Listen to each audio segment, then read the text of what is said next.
የክረምቷ ፀሐይ በደቡብ ሊባኖስ ተራሮች ላይ ስታበራ ዓለም የተመለከተው የዲፕሎማሲና የጦርነት አስገራሚ ሁደት ነበር።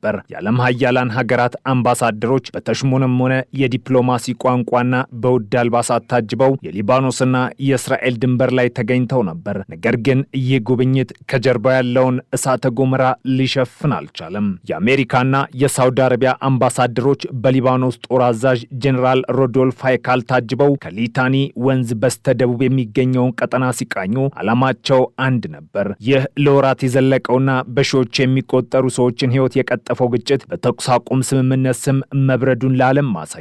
ጄኔራል ሃይካል እንግዶቻቸውን ይዘው ወደ አንድ ወታደራዊ ማማ ሲወጡ ከፊት ለፊታቸው የሚታየው መልክዓ ምድር ውብ ቢመስልም በውስጡ ግን 5 በእስራኤል ጦር የተያዙ ኮረብታዎችን አቅፎ ይዞ ነበር።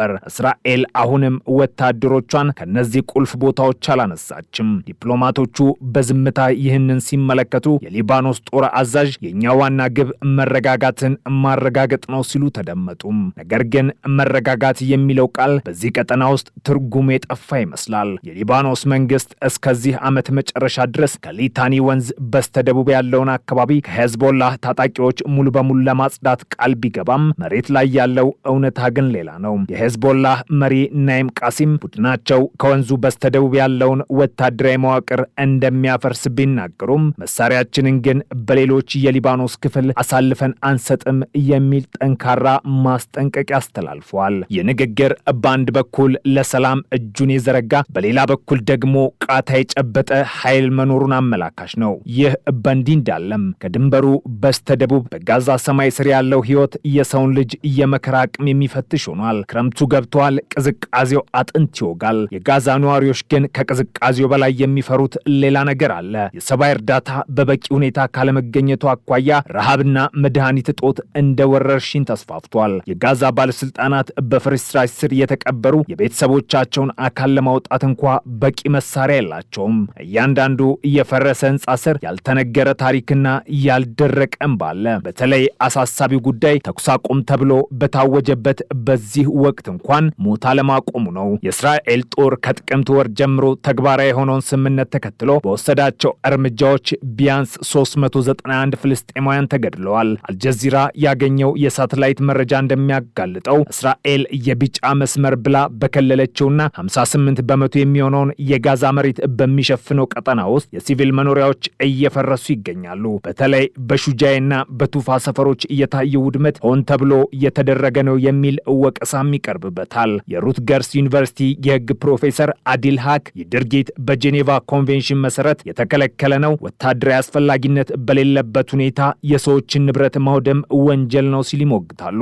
የእስራኤል መከላከያ ኃይል በበኩሉ የሐማስ ወታደሮች በአካባቢው ያዘጋጁትን ዋሻ ከማፍረስ ውጪ ንጹሐንን ኢላማ ያደረገ ጥቃት አልፈጸምኩም ሲል ይከራከራል። በዚህ የህግና የፍትህ ቀውስ መሃል ከኔዘርላንድ ዘሄግ የተሰማው ዜና ለእስራኤል መንግስት አስደንጋጭ ነበር። ዓለም አቀፉ የወንጀለኞች ፍርድ ቤት ይግባኝ ሰሚ ችሎት እስራኤል ያቀረበችውን ወሳኝ የህግ ተቃውሞ ውድቅ አድርጎታል። እስራኤል ከጥቅምት 7 በኋላ የተፈጠረው ሁኔታ አዲስ ስለሆነ ፍርድ ቤቱ ያለ አዲስ ማስጠንቀቂያ ምርመራ ማድረግ አይችልም የሚል መከራከሪያ አንስታ ነበር።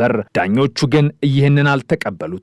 ግጭቱ ያው ነው፣ ተዋናዮቹ እነዚያው ናቸው፣ ግዛቱም ያው ነው በማለት ምርመራው እንዲቀጥል ወስነዋል። ይህ ማለት በጠቅላይ ሚኒስተር ቤንያሚን ኔታንያሁና በቀድሞው የመከላከያ ሚኒስተር ዮአፍ ጋላንት ላይ የወጣው የእስር ትዕዛዝ እየጸና ነው ማለት ነው። ነገር ግን ከህግ በላይ የፖለቲካው ጨዋታ እጅግ ውስብስብ ነው። በዋሽንግተን ዲሲ የሚነፍሰው ነፋስ አቅጣጫውን እየቀየረ ይመስላል። ዶናልድ ትራምፕ እስራኤል በቅርቡ የወሰደችውን አንድ እርምጃ በጥርጣሬ እያዩት ነው። የእስራኤል ጦር የሐማስን ከፍተኛ አዛዥ ራድ ሰዓድን በቦምብ መግደሉን ተከትሎ ትራምፕ ይህ የጋዛን የተኩስ አቁም ስምምነት የሚጥስ ነው ወይስ አይደለም የሚለውን እያጣሩ መሆኑን ተናግረዋል። ምንም እንኳን ትራምፕ በአደባባይ ከኔታንያሁ ጋር ወዳጅነታቸው ጠንካራ ነው ቢሉም ከውስጥ የሚወጡ መረጃዎች ግን ሌላ ታሪክ ይናገራሉ።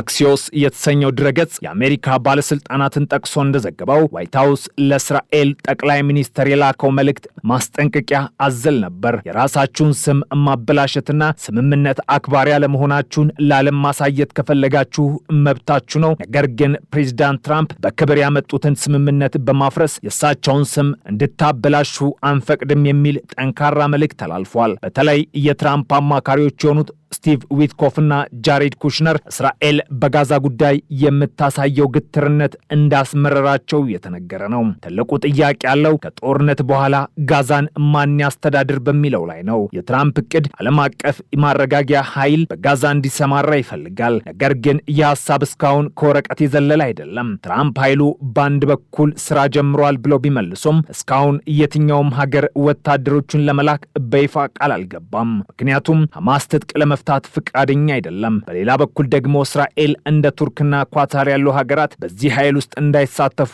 ቬቶ አድርጋለች። አሜሪካ ይህንን ችግር ለመፍታት በዱሃ ኮንፈረንስ ብትጠራም ያለ ቱርክ ተሳትፎና ያለ ሐማስ ፈቃድ እንዴት ሰላም እንደሚመጣ ግልጽ አይደለም። የግጭቱ እሳት ድንበር የለውም። በዌስት ባንክ የኑር ሻምስ ስደተኞች መጠለያ ነዋሪዎች ሌላ ዙር መከራ ተደቅኖባቸዋል። የእስራኤል ጦር በዚህ ሳምንት 25 የመኖሪያ ህንፃዎችን ለማፍረስ ማቀዱን የአካባቢው ባለስልጣናት አስታውቋል። እነዚህ ህንፃዎች የመቶዎች መኖሪያ የትውልድ ታሪክ ማከማቻ ናቸው። የቱልካረም ገዥ አብደላህ ካሚል እንደገለጹት ትዕዛዙ የመጣው ከእስራኤል መከላከያ ሚኒስቴር ነው። በቀጣዩ ሐሙስ ቤቶቹ ይፈርሳሉ የሚል መረጃ እንደደረሳቸውም ተናግረዋል። ነዋሪዎቹ ከወታደራዊ ተሽከርካሪዎች ፊት ለፊት ቆመው ተቃውሟቸውን ቢያሰሙም ሰሚ ያገኙ አይመስልም። የተባበሩት መንግስታት መረጃ እንደሚያሳየው እስራኤል በ2025 መጀመሪያ ላይ በጀመረችው ዘመቻ ብቻ በዌስት ባንክ ከ1600 በላይ ቤቶች ፈርሰዋል። ይህ ሁሉ ሲሆን የሽብር ስጋት ዓለምን ማዳረሱ አልቀረም። በአውስትራሊያ ሲድኒ በቦንዲ ባህር ዳርቻ በተፈጸመ አስደንጋጭ ጥቃት 15 ንጹሃን ሰዎች ተገድለዋል። ናቪድ